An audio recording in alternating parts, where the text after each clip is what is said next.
Well, it is another player signing for the Cyclones, and I can tell you a lot of fans have been asking. They keep seeing every signing coming back, and I've seen a couple of names as concerning for the fans. They're like, where is Patrick Polino? Well, he's here, and he is coming back to Cincinnati. Pistol, as they call him, downstairs in the dressing room, getting ready for what will be a third year with the Cyclones.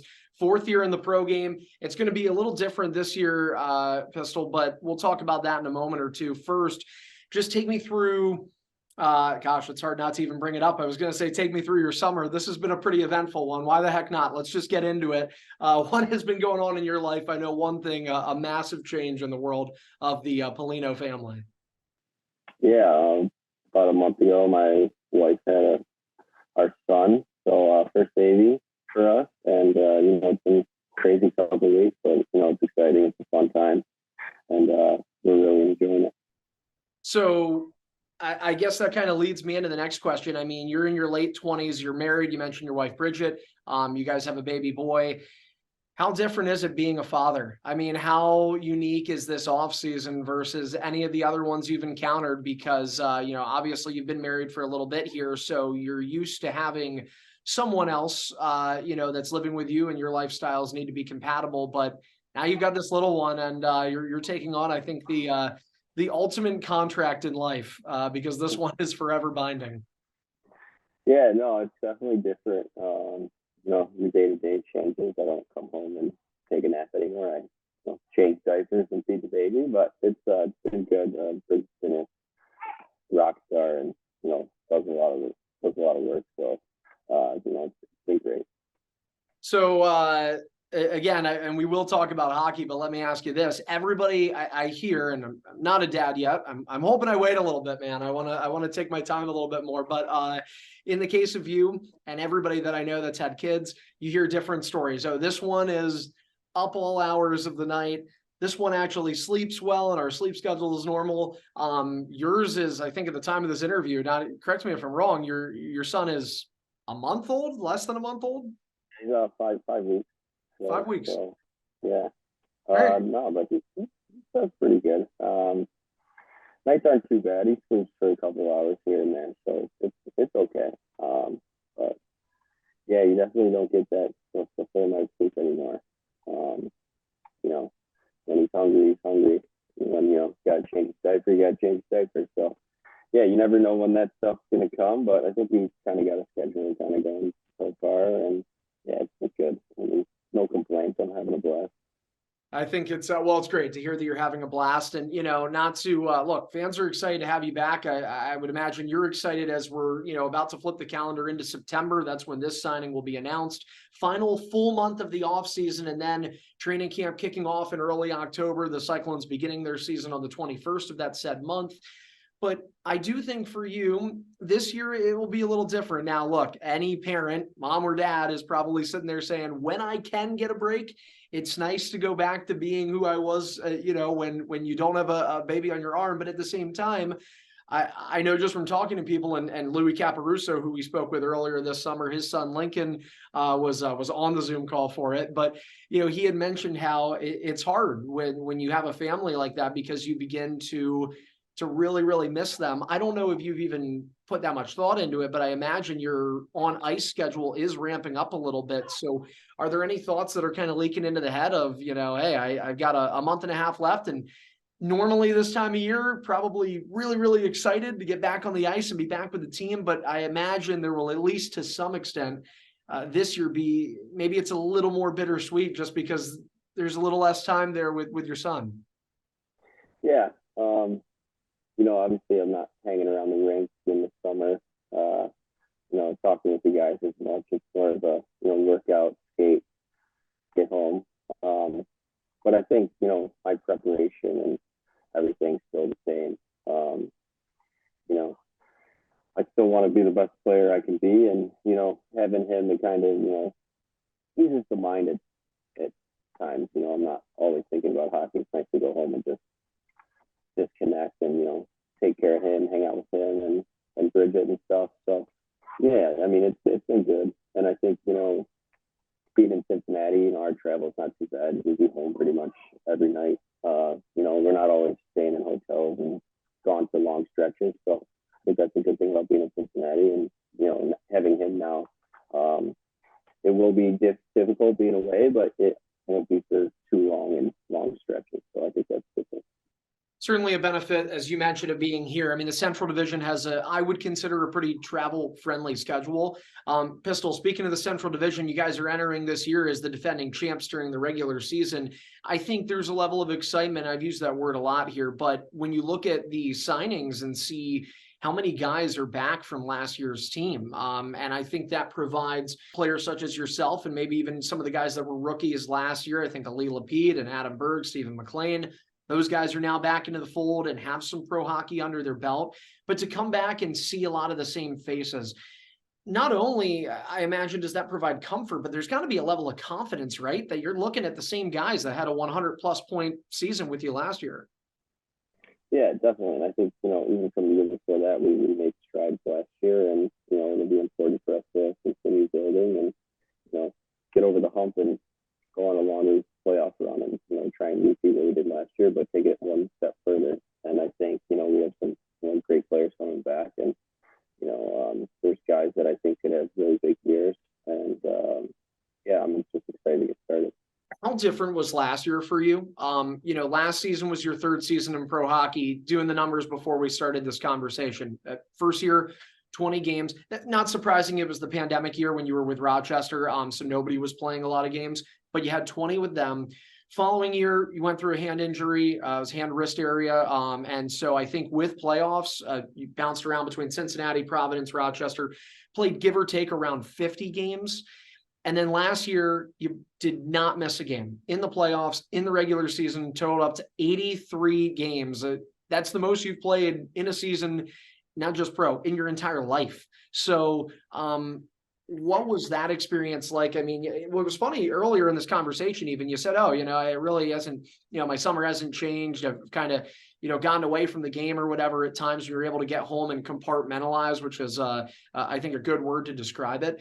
But I'm surprised that it hasn't changed, man. I just say that because you played so much. I mean, I thought maybe you'd be healing up a little bit more. Maybe the body felt a little bit more bruised. Playoffs are never fun. I mean, they're fun, but the physicality aspect of it is certainly amplified versus the regular season. So, I mean, when looking back at last year's campaign, all those games, some of them, in my opinion, you probably, that last weekend in Kansas City, I was surprised to see that you were playing both of them, just to, I guess, hit the 72 mark. But what are your takeaways from that year? I mean, how did your body feel? Yeah, I think it was something to definitely be proud of for me.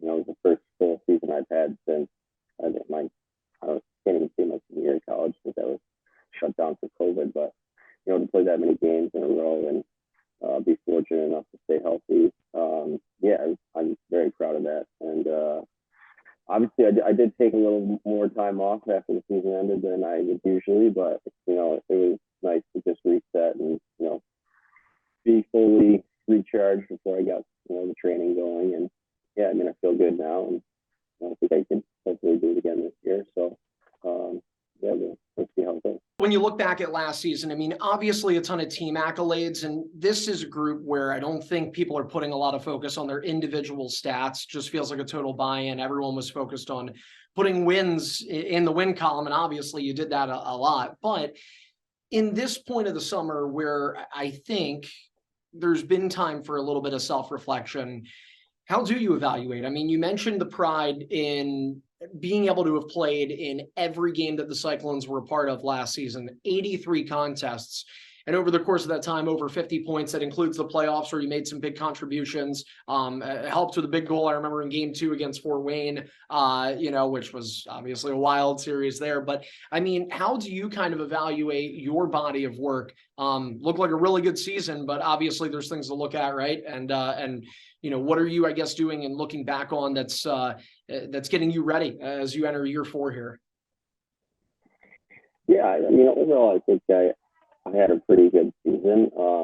Obviously, there's some things I would, like to have back throughout the year. I mean, it was the first full season and longest season I played. So obviously, there's going to be some growing pains, and you can't be your best every night. But I think just minimizing that and trying to stay a little more consistent and not have a little lull somewhere in the season. I think there was a little try and stay focused, and try and put together a complete season.